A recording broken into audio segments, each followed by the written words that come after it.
Alexander III of Macedon, 2021 July 356 10 June 323 BC, commonly known as Alexander the Great, Greek, lambda xi alpha nu delta rho omicron mu gamma alpha, Alexandros ho Mégas a.lék.san.dros ho mé.gaːs, III was a king, Basileus, of the ancient Greek kingdom of Macedon and a member of the Argead dynasty. Born in Pella in 356 BC, Alexander succeeded his father, Philip II, to the throne at the age of 20. He spent most of his ruling years on an unprecedented military campaign through Asia and Northeast Africa, until by the age of 30 he had created one of the largest empires of the ancient world, stretching from Greece to Egypt and into northwest India. He was undefeated in battle and is considered one of history's most successful military commanders. During his youth, Alexander was tutored by the philosopher Aristotle until the age of 16. When he succeeded his father to the throne in 336 BC, after Philip was assassinated, Alexander inherited a strong kingdom and an experienced army. He had been awarded the generalship of Greece and used this authority to launch his father's Panhellenic project to lead the Greeks in the conquest of Persia. In 334 BC, he invaded the Achaemenid Empire, ruled Asia Minor, and began a series of campaigns that lasted 10 years. Alexander broke the power of Persia in a series of decisive battles, most notably the battles of Issus and Gaugamela. He subsequently overthrew the Persian King Darius III and conquered the entirety of the First Persian Empire.i. At that point, his empire stretched from the Adriatic Sea to the Indus River. Seeking to reach the ends of the world and the Great Outer Sea, he invaded India in 326 BC, but was eventually forced to turn back at the demand of his troops. Alexander died in Babylon in 323 BC, the city he planned to establish as his capital, without executing a series of planned campaigns that would have begun with an invasion of Arabia. In the years following his death, a series of civil wars tore his empire apart, resulting in several states ruled by the diadochi, Alexander's surviving generals and heirs. Alexander's legacy includes the cultural diffusion his conquests engendered, such as Greco-Buddhism. He founded some 20 cities that bore his name, most notably Alexandria in Egypt. Alexander's settlement of Greek colonists and the resulting spread of Greek culture in the East resulted in a new Hellenistic civilization, aspects of which were still evident in the traditions of the Byzantine Empire in the mid-15th century and the presence of Greek speakers in Central and Far Eastern Anatolia until the 1920s. Alexander became legendary as a classical hero in the mold of Achilles, and he features prominently in the history and myth of Greek and non-Greek cultures. He became the measure against which military leaders compared themselves, and military academies throughout the world still teach his tactics. He is often ranked among the world's most influential people of all time, along with his teacher Aristotle. Alexander was born on the 6th day of the ancient Greek month of Hekatombaeon, which probably corresponds to July 20, 356 BC, although the exact date is not known, in Pella, the capital of the Kingdom of Macedon. He was the son of the King of Macedon, Philip II, and his fourth wife, Olympias, the daughter of Neoptolemus I, king of Epirus. Although Philip had 7 or 8 wives, Olympias was his principal wife for some time, likely a result of giving birth to Alexander.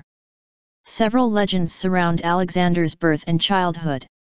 According to the ancient Greek biographer Plutarch, Olympias, on the eve of the consummation of her marriage to Philip, dreamed that her womb was struck by a thunderbolt, causing a flame that spread far and wide before dying away.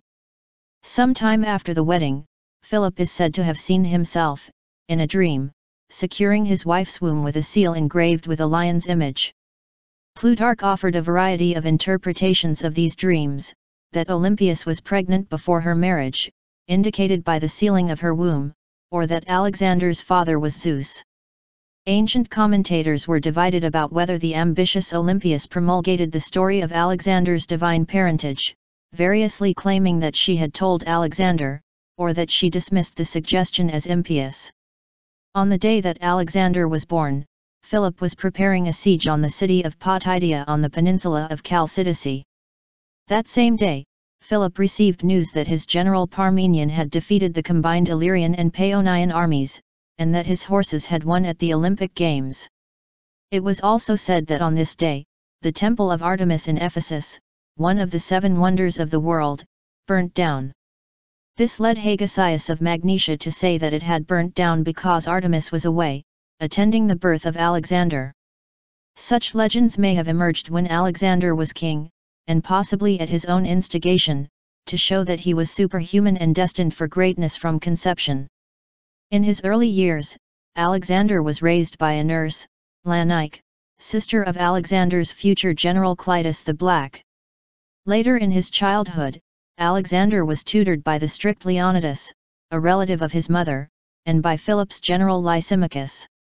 Alexander was raised in the manner of noble Macedonian youths, learning to read, play the lyre, ride, fight, and hunt. When Alexander was 10 years old, a trader from Thessaly brought Philip a horse, which he offered to sell for 13 talents. The horse refused to be mounted and Philip ordered it away. Alexander, however, detecting the horse's fear of its own shadow, asked to tame the horse, which he eventually managed. Plutarch stated that Philip, overjoyed at this display of courage and ambition, kissed his son tearfully, declaring, "My boy, you must find a kingdom big enough for your ambitions. Macedon is too small for you," and bought the horse for him. Alexander named it Bucephalus, meaning ox head. Bucephalus carried Alexander as far as India. When the animal died, due to old age, according to Plutarch, at age 30, Alexander named a city after him, Bucephala. Adolescence and education. When Alexander was 13, Philip began to search for a tutor, and considered such academics as Isocrates and Speusippus, the latter offering to resign to take up the post. In the end, Philip chose Aristotle and provided the Temple of the Nymphs at Mysia as a classroom. In return for teaching Alexander, Philip agreed to rebuild Aristotle's hometown of Stagira, which Philip had razed, and to repopulate it by buying and freeing the ex-citizens who were slaves, or pardoning those who were in exile. Mysia was like a boarding school for Alexander and the children of Macedonian nobles, such as Ptolemy, Hephaestion, and Cassander. Many of these students would become his friends and future generals, and are often known as the companions. Aristotle taught Alexander and his companions about medicine, philosophy, morals, religion, logic, and art. Under Aristotle's tutelage, Alexander developed a passion for the works of Homer, and in particular the Iliad. Aristotle gave him an annotated copy, which Alexander later carried on his campaigns. Philip's heir. At age 16, Alexander's education under Aristotle ended. Philip waged war against Byzantion, leaving Alexander in charge as regent and heir apparent. During Philip's absence, the Thracian Mede revolted against Macedonia. Alexander responded quickly, driving them from their territory. He colonized it with Greeks, and founded a city named Alexandropolis. Upon Philip's return, he dispatched Alexander with a small force to subdue revolts in southern Thrace. Campaigning against the Greek city of Paran thus, Alexander is reported to have saved his father's life. Meanwhile, the city of Amphissa began to work lands that were sacred to Apollo near Delphi, a sacrilege that gave Philip the opportunity to further intervene in Greek affairs.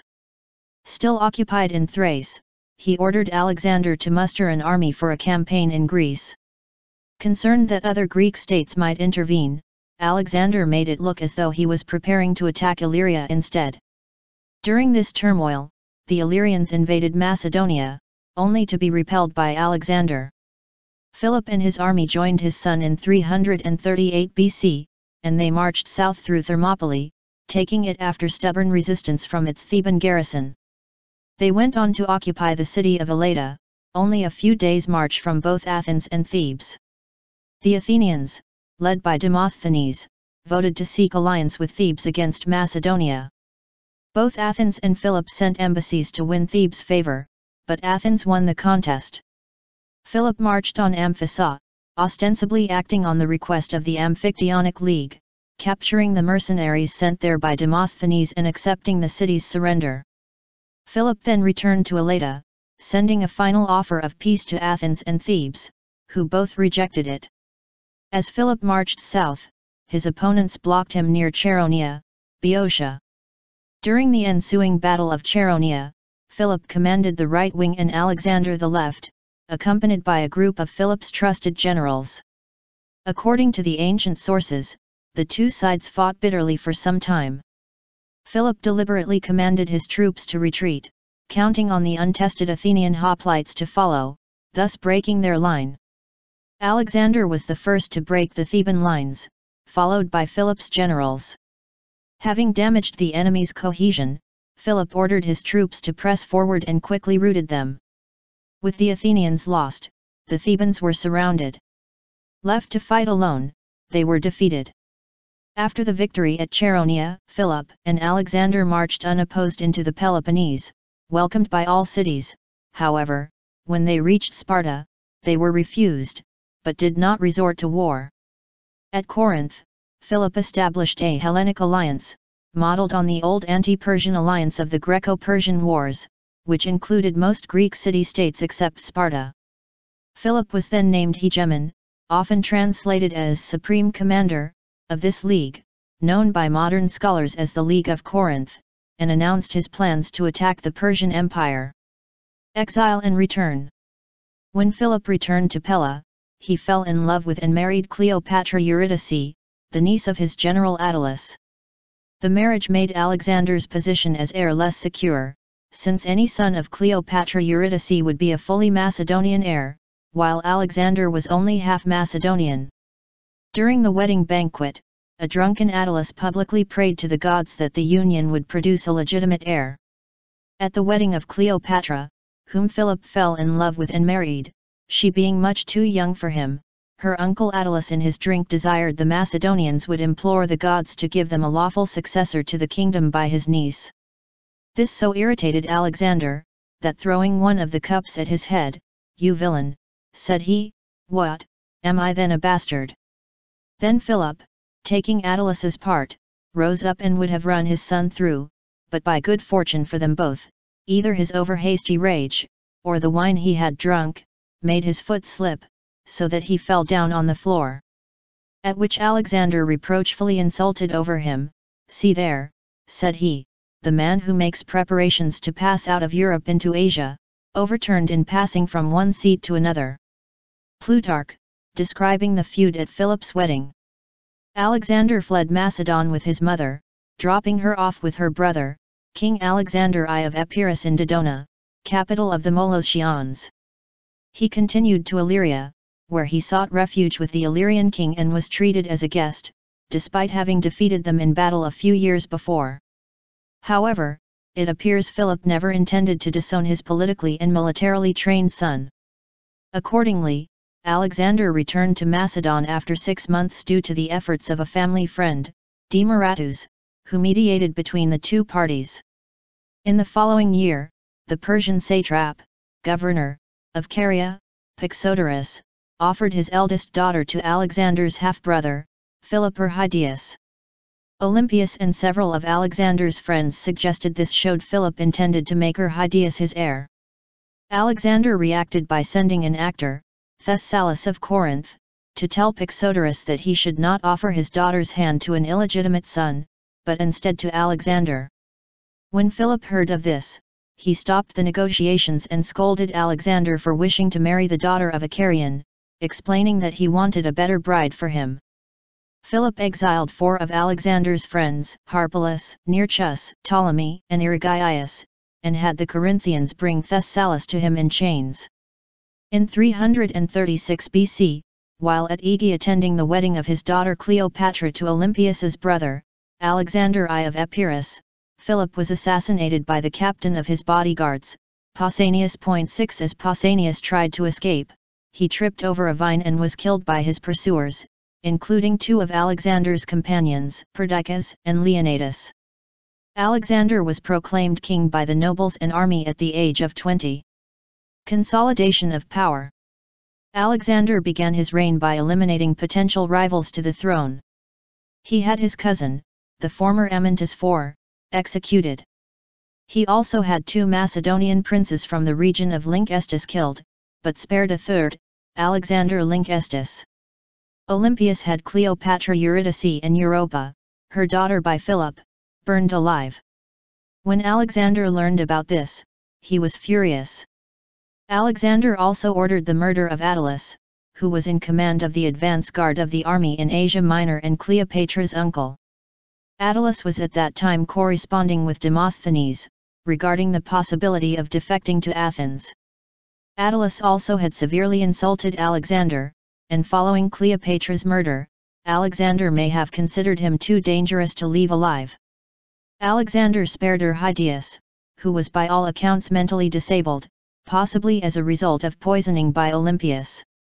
News of Philip's death roused many states into revolt, including Thebes, Athens, Thessaly, and the Thracian tribes north of Macedon.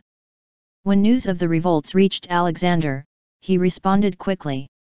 Though advised to use diplomacy, Alexander mustered 3,000 Macedonian cavalry and rode south towards Thessaly. He found the Thessalian army occupying the pass between Mount Olympus and Mount Ossa, and ordered his men to ride over Mount Ossa. When the Thessalians awoke the next day, they found Alexander in their rear and promptly surrendered, adding their cavalry to Alexander's force. He then continued south towards the Peloponnese. Alexander stopped at Thermopylae, where he was recognized as the leader of the Amphictyonic League before heading south to Corinth. Athens sued for peace and Alexander pardoned the rebels. The famous encounter between Alexander and Diogenes the Cynic occurred during Alexander's stay in Corinth. When Alexander asked Diogenes what he could do for him, the philosopher disdainfully asked Alexander to stand a little to the side, as he was blocking the sunlight. This reply apparently delighted Alexander, who is reported to have said, "But verily, if I were not Alexander, I would like to be Diogenes." At Corinth, Alexander took the title of hegemon, leader, and, like Philip, was appointed commander for the coming war against Persia. He also received news of a Thracian uprising. Balkan campaign. Before crossing to Asia, Alexander wanted to safeguard his northern borders. In the spring of 335 BC, he advanced to suppress several revolts. Starting from Amphipolis, he traveled east into the country of the independent Thracians, and at Mount Haemus, the Macedonian army attacked and defeated the Thracian forces manning the heights. The Macedonians marched into the country of the Triballi, and defeated their army near the Liginus River, a tributary of the Danube. Alexander then marched for 3 days to the Danube, encountering the Geti tribe on the opposite shore. Crossing the river at night, he surprised them and forced their army to retreat after the first cavalry skirmish. News then reached Alexander that Clitus, king of Illyria, and King Glaucias of the Tall Anti were in open revolt against his authority. Marching west into Illyria, Alexander defeated each in turn, forcing the 2 rulers to flee with their troops. With these victories, he secured his northern frontier. While Alexander campaigned north, the Thebans and Athenians rebelled once again. Alexander immediately headed south. While the other cities again hesitated, Thebes decided to fight. The Theban resistance was ineffective, and Alexander razed the city and divided its territory between the other Boeotian cities. The end of Thebes cowed Athens, leaving all of Greece temporarily at peace. Alexander then set out on his Asian campaign, leaving Antipater as regent. Conquest of the Persian Empire. Youths of the Pellaeans and of the Macedonians and of the Greek Amphictyoni and of the Lacedaemonians and of the Corinthians, and of all the Greek peoples, join your fellow soldiers and entrust yourselves to me, so that we can move against the barbarians and liberate ourselves from the Persian bondage, for as Greeks we should not be slaves to barbarians. Alexander the Great, Pseudo-Callisthenes, Historia Alexandri Magni. Alexander's army crossed the Hellespont in 334 BC with approximately 48,100 soldiers, 6,100 cavalry, and a fleet of 120 ships with crews numbering 38,000, drawn from Macedon and various Greek city-states, mercenaries, and feudally raised soldiers from Thrace, Paeonia, and Illyria. However, Orion, who used Ptolemy as a source, said that Alexander crossed with more than 5,000 horse and 30,000 foot. Diodorus quoted the same totals, but listed 5,100 horse and 32,000 foot. Diodorus also referred to an advance force already present in Asia, which Polyaenus, in his Stratagems of War, 5.44.4, said numbered 10,000 men. He showed his intent to conquer the entirety of the Persian Empire by throwing a spear into Asian soil and saying he accepted Asia as a gift from the gods. This also showed Alexander's eagerness to fight, in contrast to his father's preference for diplomacy. After an initial victory against Persian forces at the Battle of the Granicus, Alexander accepted the surrender of the Persian provincial capital and treasury of Sardis. He then proceeded along the Ionian coast. Though Alexander believed in his divine right to expend the lives of men in battle, he did experience sorrow, as those who died were rewarded generously. To the relatives of his fallen, Alexander granted immunity from taxation and public service. Whether it was his own warriors or the Persian forces opposing him, Alexander chose to respect those who died. He even went so far to set up statues to honor and respect these people. Though this did not directly influence the culture of the Persians, they did not feel the need to begin a rebellion as their men and rulers were treated with proper respect. At Halicarnassus, in Caria, Alexander successfully waged the first of many sieges, eventually forcing his opponents, the mercenary captain Memnon of Rhodes and the Persian satrap of Caria, Orontobates, to withdraw by sea. Alexander left the government of Caria to Ada, who adopted Alexander. From Halicarnassus, Alexander proceeded into mountainous Lycia and the Pamphylian plain, asserting control over all coastal cities to deny the Persians naval bases. From Pamphylia onwards the coast held no major ports and Alexander moved inland. At Termessos, Alexander humbled but did not storm the Pisidian city. At the ancient Phrygian capital of Gordium, Alexander undid the hitherto unsolvable Gordian knot, a feat said to await the future king of Asia. According to the story, Alexander proclaimed that it did not matter how the knot was undone and hacked it apart with his sword. Alexander journeyed south but was met by Darius' significantly larger army which he easily defeated, causing Darius to panic. Although he was chased by some troops, Alexander treated them, his family, with the respect out of consideration, which demonstrated his continued generosity and kindness towards those he conquered. Darius fled the battle, causing his army to collapse, and left behind his wife, his 2 daughters, his mother Sisygambes, and a fabulous treasure. He offered a peace treaty that included the lands he had already lost, and a ransom of 10,000 talents for his family. Alexander replied that since he was now king of Asia, it was he alone who decided territorial divisions. Alexander the Great, although a generous man in victory, eventually recognized the power that he was capable of when he would defeat an enemy in war. Following the siege of Tyre in 332, the enemy he defeated, Darius, attempted to present terms of unconditional surrender, but Alexander became ruthless. He realized that he had control and could receive much more. Darius was thus forced to come back. This time the offer was impressive. Darius offered all territory as far as the Euphrates, a colossal ransom of 30,000 talents for his family, invited to marry his eldest daughter. This new change in diplomatic relations induced panic among the leaders of the surrounding nations, as they feared a similar defeat.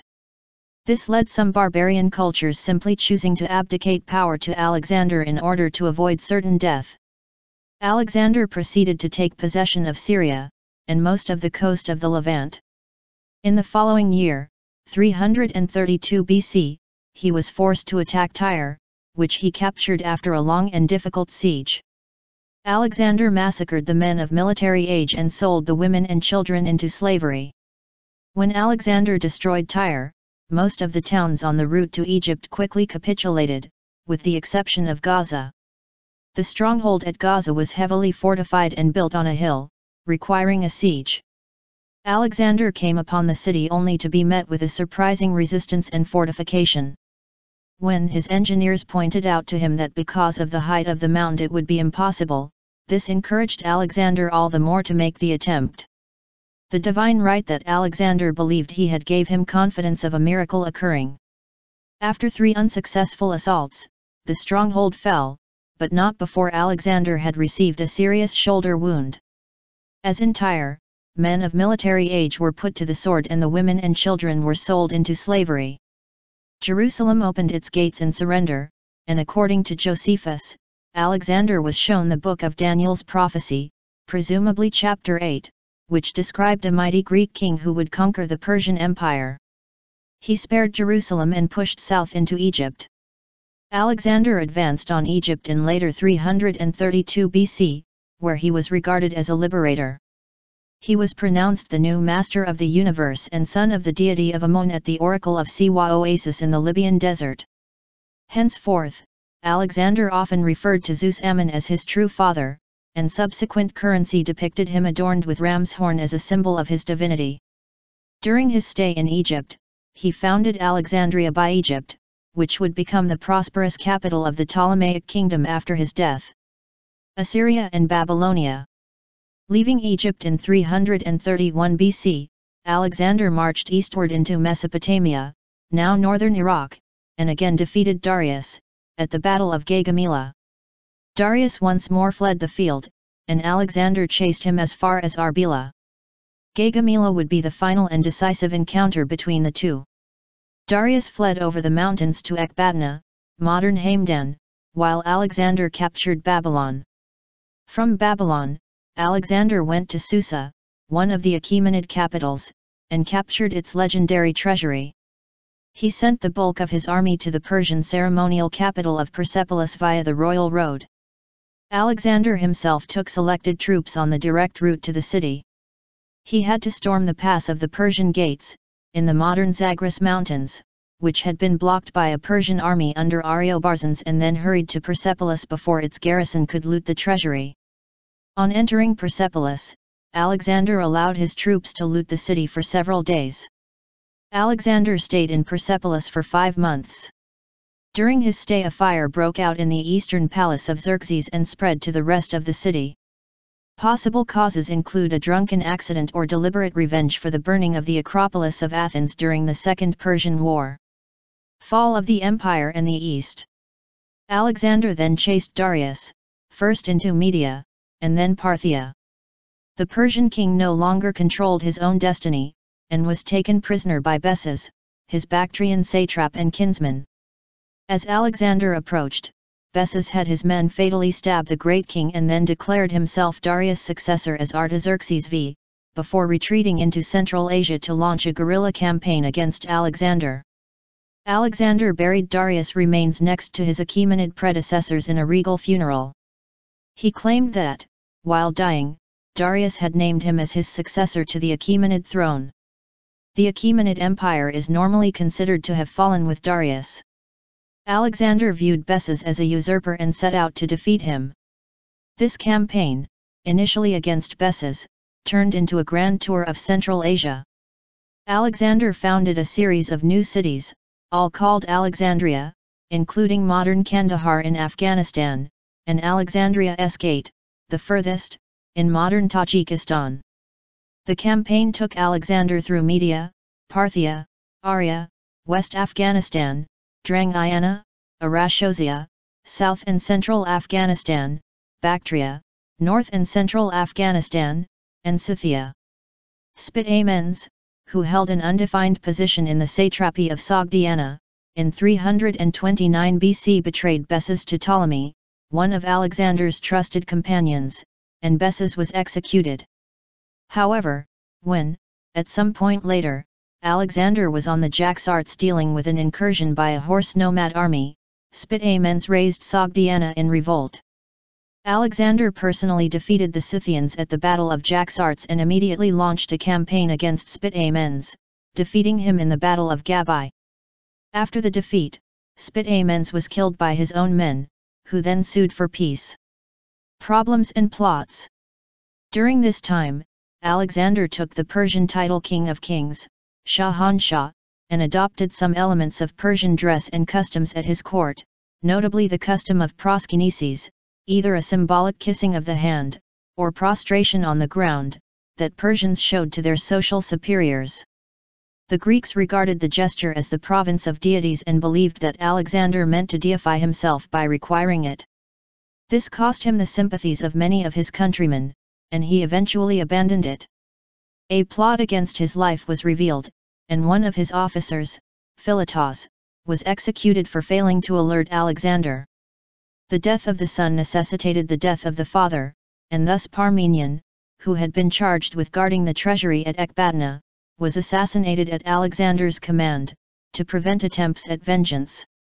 Most infamously, Alexander personally killed the man who had saved his life at Granicus, Clitus the Black, during a violent drunken altercation at Marakanda, modern-day Samarkand in Uzbekistan, in which Clitus accused Alexander of several judgmental mistakes and most especially, of having forgotten the Macedonian ways in favor of a corrupt Oriental lifestyle.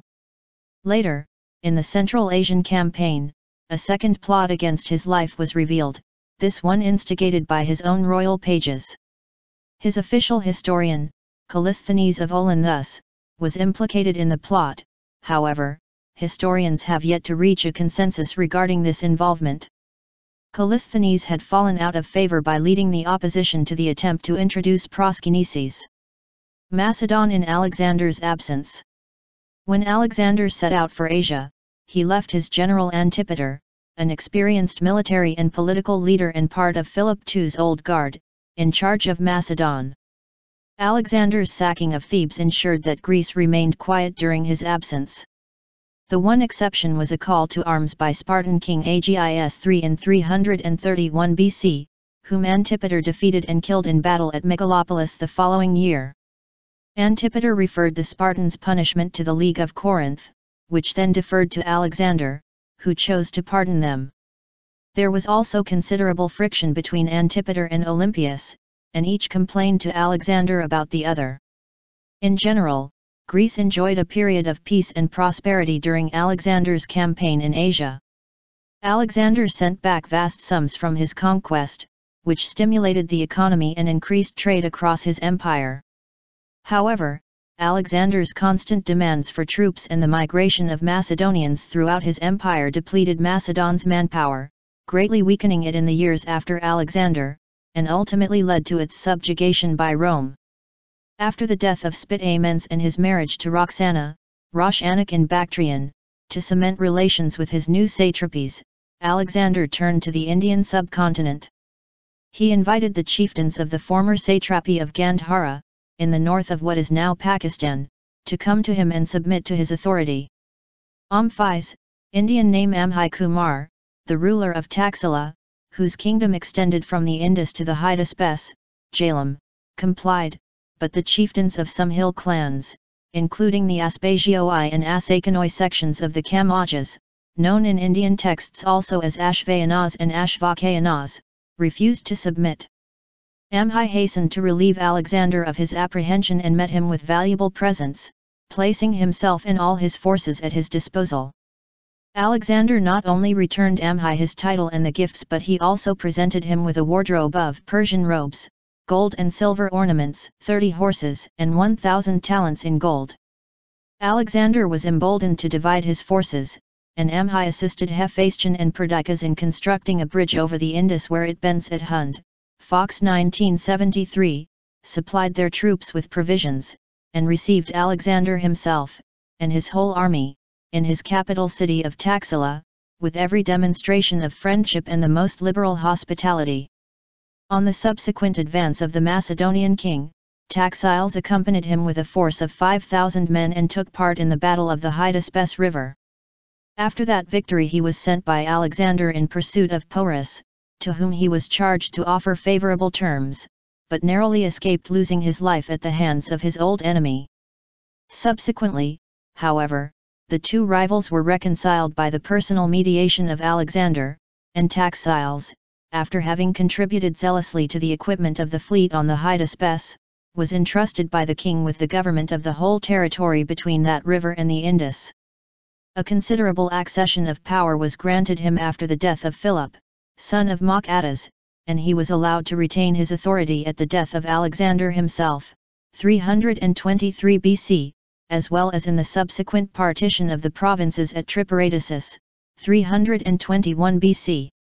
In the winter of 327/326 BC, Alexander personally led a campaign against these clans, the Aspasioi of Kunar valleys, the Guraenes of the Gurius valley, and the Asakanoi of the Swat and Bunar valleys. A fierce contest ensued with the Aspasioi in which Alexander was wounded in the shoulder by a dart, but eventually the Aspasioi lost. Alexander then faced the Asakanoi, who fought in the strongholds of mé.gaː, Ora, and a.lék. The fort of mé.gaː was reduced only after days of bloody fighting, in which Alexander was wounded seriously in the ankle. According to Curtius, not only did Alexander slaughter the entire population of mé.gaː, but also did he reduce its buildings to rubble. A similar slaughter followed at Ora. In the aftermath of mé.gaː and Ora, numerous Asakanians fled to the fortress of a.lék. Alexander followed close behind and captured the strategic hill fort after 4 bloody days. After a.lék, Alexander crossed the Indus and fought and won an epic battle against King Porus, who ruled a region in the Punjab, in the Battle of the Hydaspes in 326 BC. Alexander was impressed by Porus's bravery, and made him an ally. He appointed Porus as satrap, and added to Porus territory land that he did not previously own. Choosing a local helped him control these lands so distant from Greece. Alexander founded 2 cities on opposite sides of the Hydaspes River, naming one Bucephala, in honor of his horse, who died around this time. The other was Nicaea, Victory, thought to be located at the site of modern-day Mong, Punjab. East of Porus Kingdom, near the Ganges River, were the Nanda Empire of Magadha and further east the Gongaradei Empire, of modern-day Bangladesh. Fearing the prospect of facing other large armies and exhausted by years of campaigning, Alexander's army mutinied at the Hyphasis River, Bios, refusing to march farther east. This river thus marks the easternmost extent of Alexander's conquests. Only 20,000 infantry and 2,000 horse, they violently opposed Alexander when he insisted on crossing the river Ganges also, the width of which, as they learned, was 32 furlongs, its depth 100 fathoms, while its banks on the further side were covered with multitudes of men-at-arms and horsemen and elephants. For they were told that the kings of the Gandharites and Persii were awaiting them with 80,000 horsemen, 200,000 footmen, 8,000 chariots, and 6,000 war elephants. Alexander tried to persuade his soldiers to march farther, but his general Sinus pleaded with him to change his opinion and return. The men, he said, longed to again see their parents, their wives and children, their homeland.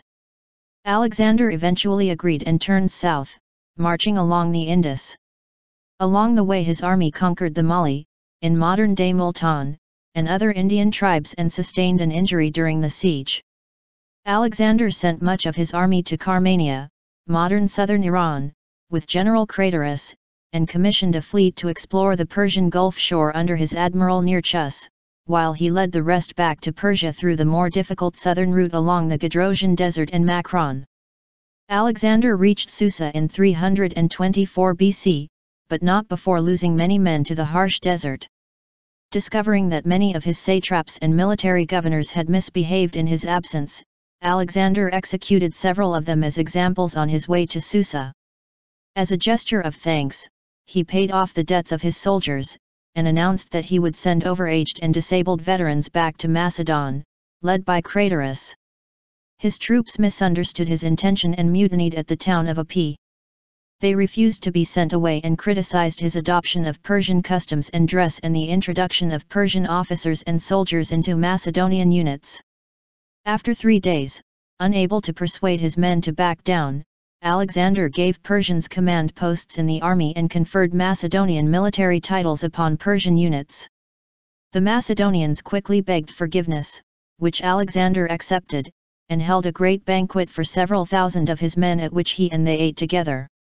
In an attempt to craft a lasting harmony between his Macedonian and Persian subjects, Alexander held a mass marriage of his senior officers to Persian and other noble women at Susa, but few of those marriages seem to have lasted much beyond a year. Meanwhile, upon his return, Alexander learned that guards of the tomb of Cyrus the Great had desecrated it, and swiftly executed them.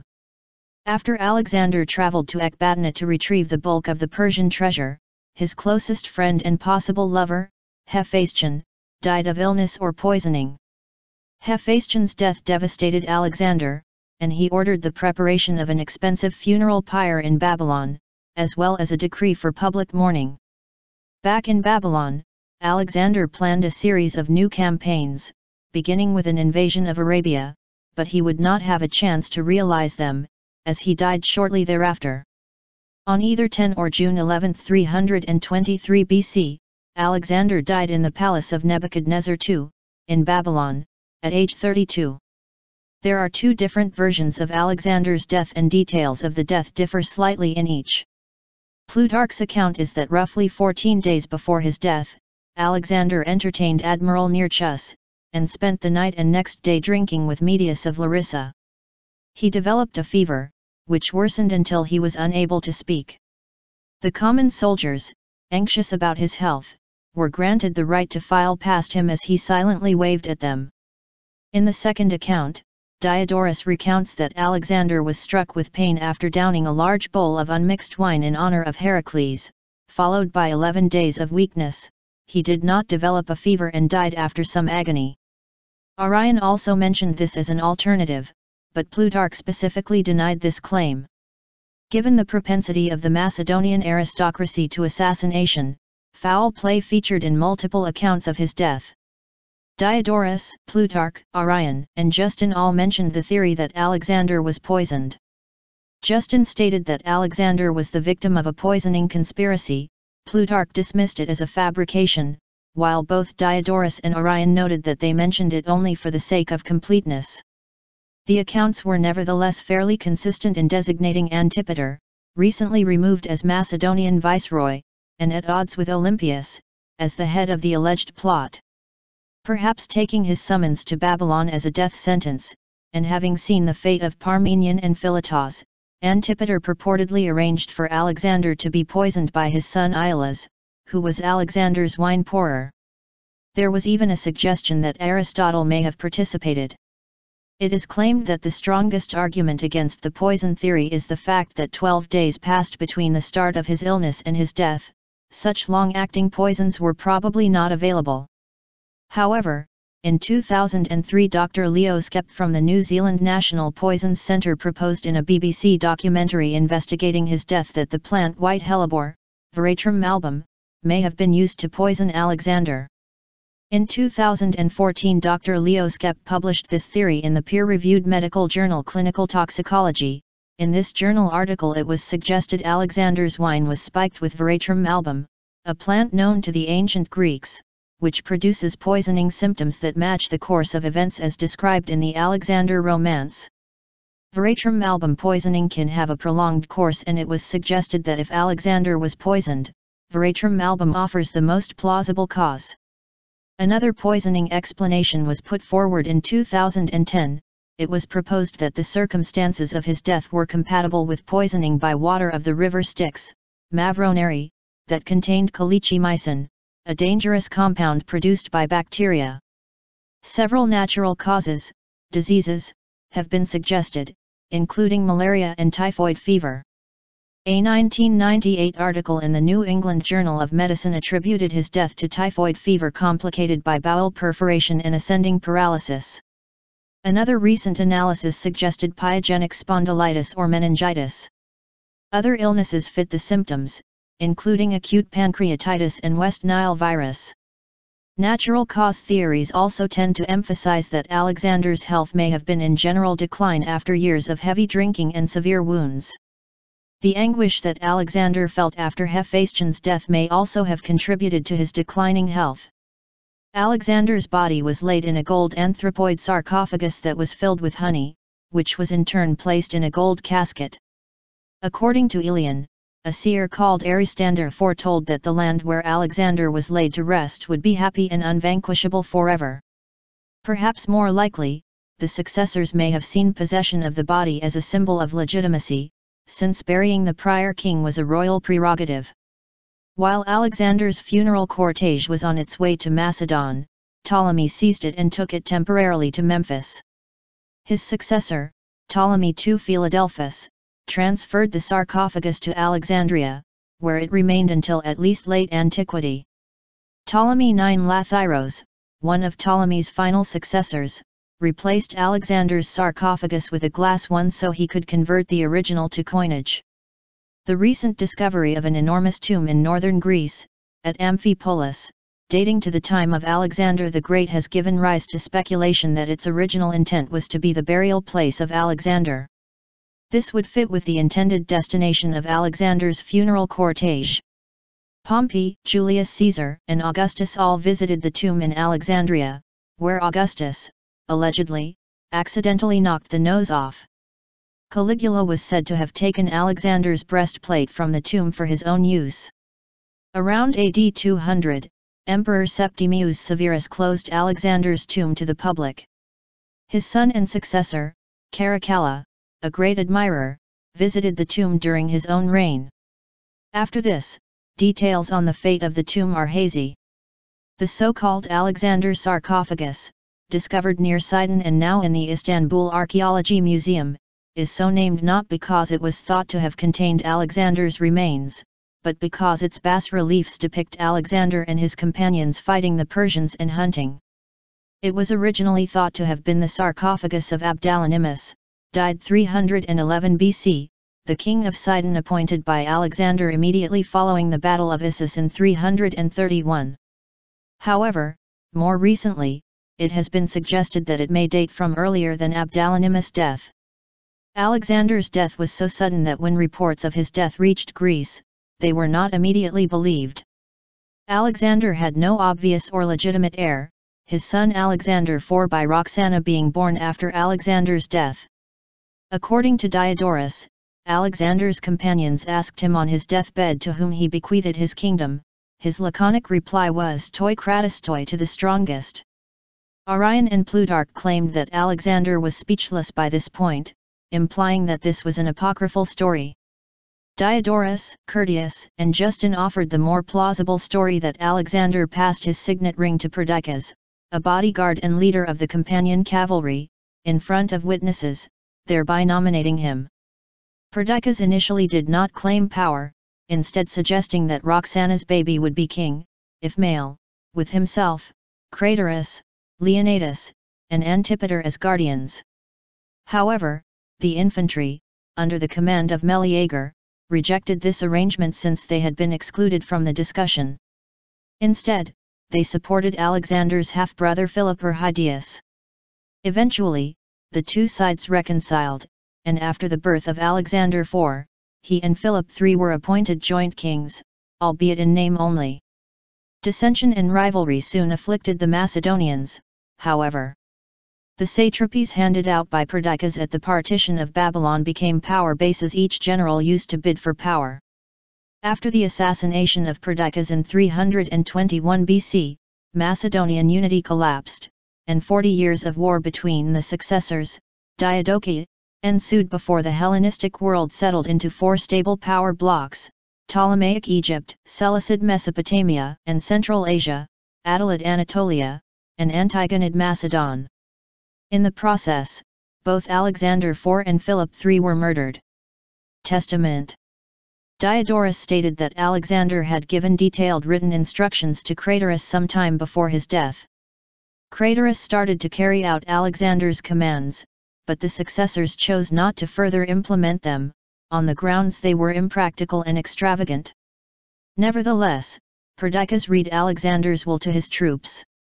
The testament called for military expansion into the southern and western Mediterranean, monumental constructions, and the intermixing of eastern and western populations. It included construction of a monumental tomb for his father Philip, to match the greatest of the pyramids of Egypt. Erection of great temples in Delos, Delphi, Dodona, Dium, Amphipolis, and a monumental temple to Athena at conquest of Arabia and the entire Mediterranean. Circumnavigation of Africa.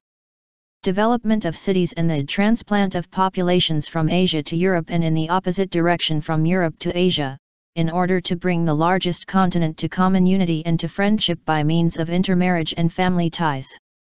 Alexander earned the epithet the Great due to his unparalleled success as a military commander. He never lost a battle, despite typically being outnumbered. This was due to use of terrain, phalanx, and cavalry tactics, bold strategy, and the fierce loyalty of his troops.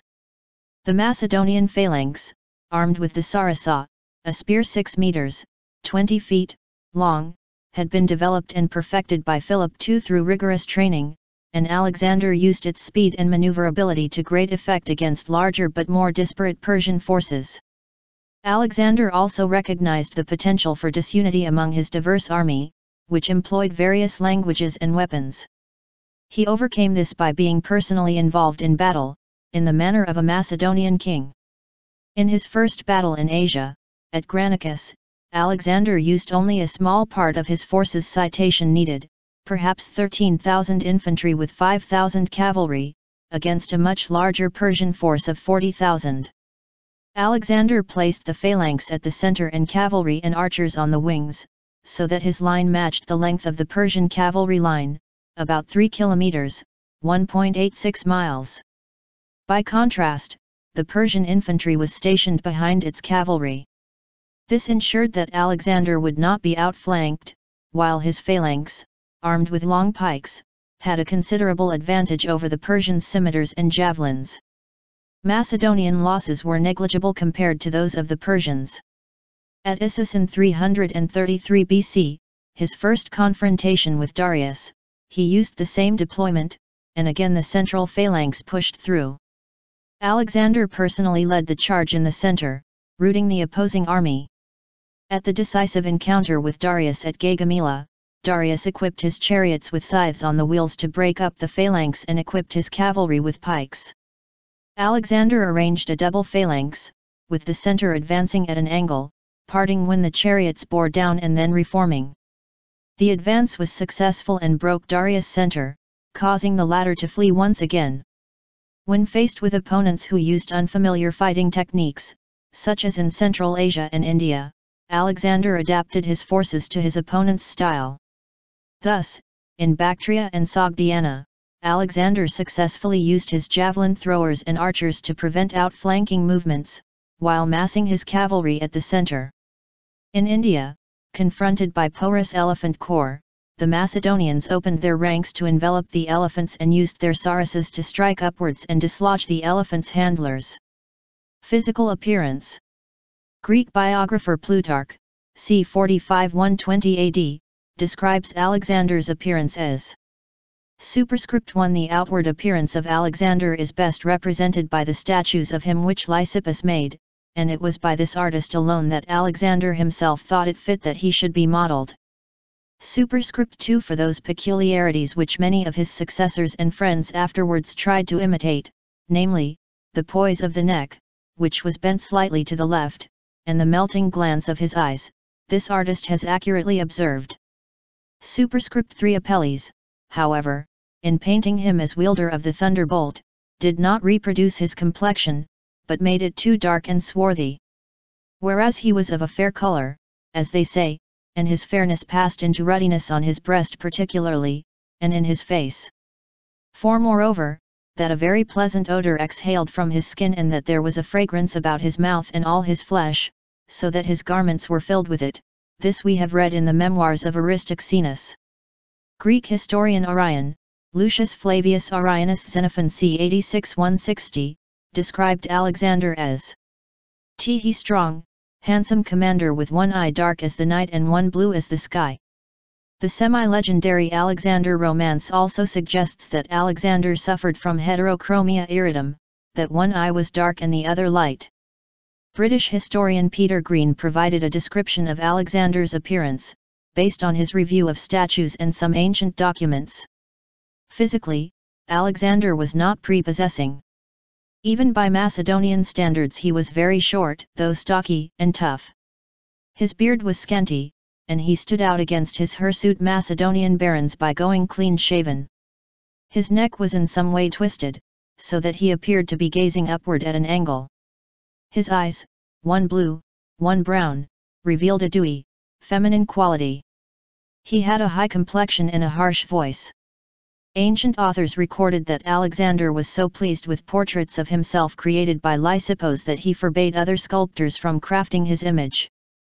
Lysippos had often used the contrapposto sculptural scheme to portray Alexander and other characters such as Apollonios, Hermes, and Eros. Lysippos' sculpture, famous for its naturalism, as opposed to a stiffer, more static pose, is thought to be the most faithful depiction. Some of Alexander's strongest personality traits formed in response to his parents. His mother had huge ambitions, and encouraged him to believe it was his destiny to conquer the Persian Empire. Olympias' influence instilled a sense of destiny in him, and Plutarch tells us that his ambition kept his spirit serious and lofty in advance of his years. However, his father Philip was Alexander's most immediate and influential role model, as the young Alexander watched him campaign practically every year, winning victory after victory while ignoring severe wounds. Alexander's relationship with his father forged the competitive side of his personality. He had a need to outdo his father, illustrated by his reckless behavior in battle. While Alexander worried that his father would leave him no great or brilliant achievement to be displayed to the world, he also downplayed his father's achievements to his companions. According to Plutarch, among Alexander's traits were a violent temper and rash, impulsive nature, which undoubtedly contributed to some of his decisions. Although Alexander was stubborn and did not respond well to orders from his father, he was open to reasoned debate. He had a calmer side, perceptive, logical, and calculating. He had a great desire for knowledge, a love for philosophy, and was an avid reader. This was no doubt in part due to Aristotle's tutelage. Alexander was intelligent and quick to learn. His intelligent and rational side was amply demonstrated by his ability and success as a general. He had great self-restraint in pleasures of the body, in contrast with his lack of self-control with alcohol. Alexander was erudite and patronized both arts and sciences. However, he had little interest in sports or the Olympic Games, unlike his father, seeking only the Homeric ideals of honor, time, and glory, kudos. He had great charisma and force of personality, characteristics which made him a great leader. His unique abilities were further demonstrated by the inability of any of his generals to unite Macedonia and retain the empire after his death. Only Alexander had the ability to do so. During his final years, and especially after the death of Hephaestion, Alexander began to exhibit signs of megalomania and paranoia. His extraordinary achievements, coupled with his own ineffable sense of destiny and the flattery of his companions, may have combined to produce this effect. His delusions of grandeur are readily visible in his testament and in his desire to conquer the world. He appears to have believed himself a deity, or at least sought to deify himself. Olympias always insisted to him that he was the son of Zeus, a theory apparently confirmed to him by the oracle of Ammon at Siwa. He began to identify himself as the son of Zeus Ammon. Alexander adopted elements of Persian dress and customs at court, notably proskynesis, a practice of which Macedonians disapproved, and were loath to perform. This behavior cost him the sympathies of many of his countrymen. However, Alexander also was a pragmatic ruler who understood the difficulties of ruling culturally disparate peoples, many of whom lived in kingdoms where the king was divine. Thus, rather than megalomania, his behavior may simply have been a practical attempt at strengthening his rule and keeping his empire together.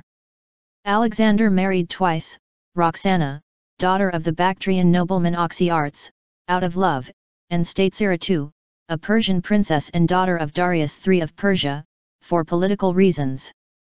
He apparently had two sons, Alexander IV of Macedon of Roxana and, possibly, Heracles of Macedon from his mistress Barsine. He lost another child when Roxana miscarried at Babylon. Alexander also had a close relationship with his friend, general, and bodyguard Hephaestion, the son of a Macedonian noble. Hephaestion's death devastated Alexander. This event may have contributed to Alexander's failing health and detached mental state during his final months. Alexander's sexuality has been the subject of speculation and controversy. No ancient sources stated that Alexander had homosexual relationships, or that Alexander's relationship with Hephaestion was sexual. Aelian, however, writes of Alexander's visit to Troy, where Alexander garlanded the tomb of Achilles and Hephaestion that of Patroclus, the latter riddling that he was a beloved of Alexander, in just the same way as Patroclus was of Achilles. Noting that the word eromenos, ancient Greek for beloved, does not necessarily bear sexual meaning, Alexander may have been bisexual, which in his time was not controversial. Green argues that there is little evidence in ancient sources that Alexander had much carnal interest in women. He did not produce an heir until the very end of his life. However, he was relatively young when he died, and Ogden suggests that Alexander's matrimonial record is more impressive than his father's at the same age. Apart from wives, Alexander had many more female companions. Alexander accumulated a harem in the style of Persian kings, but he used it rather sparingly, showing great self-control in pleasures of the body. Nevertheless, Plutarch described how Alexander was infatuated by Roxana while complimenting him on not forcing himself on her. Green suggested that, in the context of the period, Alexander formed quite strong friendships with women, including Ada of Caria, who adopted him, and even Darius's mother Sisigambes, who supposedly died from grief upon hearing of Alexander's death. Alexander's legacy extended beyond his military conquests.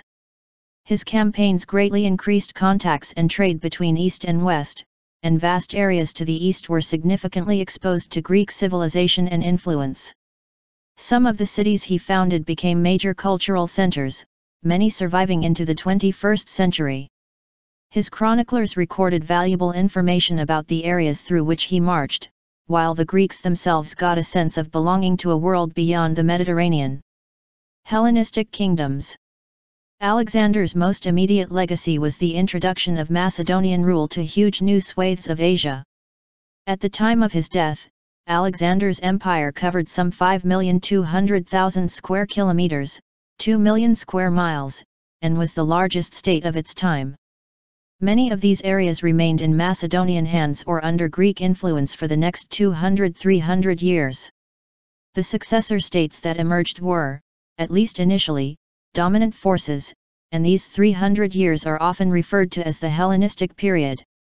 The eastern borders of Alexander's empire began to collapse even during his lifetime. However, the power vacuum he left in the northwest of the Indian subcontinent directly gave rise to one of the most powerful Indian dynasties in history. Taking advantage of this, Chandragupta Maurya, referred to in Greek sources as Sandrokatos, of relatively humble origin, took control of the Punjab, and with that power base proceeded to conquer the Nanda Empire. Founding of cities. Over the course of his conquests, Alexander founded some 20 cities that bore his name, most of them east of the Tigris.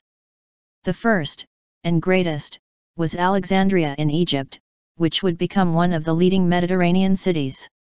The city's locations reflected trade routes as well as defensive positions. At first, the cities must have been inhospitable, little more than defensive garrisons. Following Alexander's death, many Greeks who had settled there tried to return to Greece. However, a century or so after Alexander's death, many of the Alexandrias were thriving, with elaborate public buildings and substantial populations that included both Greek and local peoples. Hellenization was coined by the German historian Johann Gustav Droysen to denote the spread of Greek language, culture, and population into the former Persian Empire after Alexander's conquest. That this export took place is undoubted, and can be seen in the great Hellenistic cities of, for instance, Alexandria, Antioch and Seleucia, south of modern Baghdad. Alexander sought to insert Greek elements into Persian culture and attempted to hybridize Greek and Persian culture.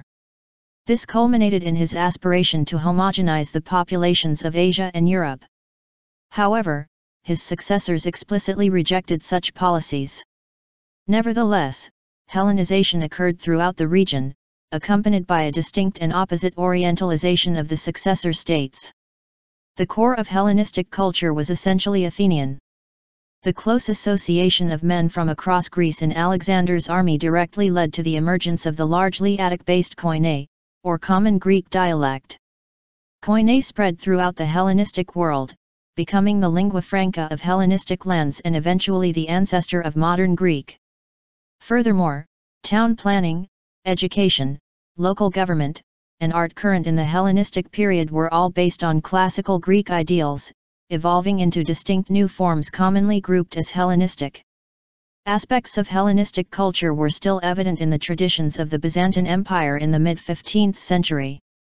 Some of the most unusual effects of Hellenization can be seen in Afghanistan and India, in the region of the relatively late arising Greco-Bactrian kingdom, 250 BC 125 BC, in modern Afghanistan, Pakistan, and Tajikistan and the Greco-Indian kingdom, 180 BC, 10 CE, in modern Afghanistan and India. There on the newly formed Silk Road Greek culture apparently hybridized with Indian, and especially Buddhist culture.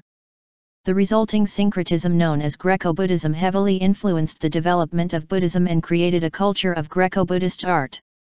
These Greco-Buddhist kingdoms sent some of the first Buddhist missionary to China, Sri Lanka, and the Mediterranean, Greco-Buddhist monasticism. The first figural portrayals of the Buddha, previously avoided by Buddhists, appeared at this time. They were modeled on Greek statues of Apollo.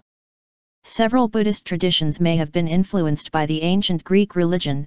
The concept of bodhisattvas is reminiscent of Greek divine heroes, and some Mahayana ceremonial practices, burning incense, gifts of flowers, and food placed on altars, are similar to those practiced by the ancient Greeks. One Greek king, Menander I, probably became Buddhist, and was immortalized in Buddhist literature as Milinda. The process of Hellenization extended to the sciences, where ideas from Greek astronomy filtered eastward and had profoundly influenced Indian astronomy by the early centuries AD.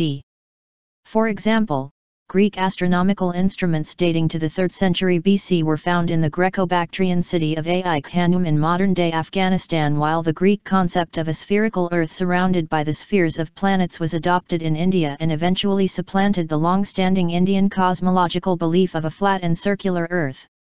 The Yavanajataka and Paulus's Siddhanta texts in particular show Greek influence. Influence on Rome. Alexander and his exploits were admired by many Romans, especially generals, who wanted to associate themselves with his achievements.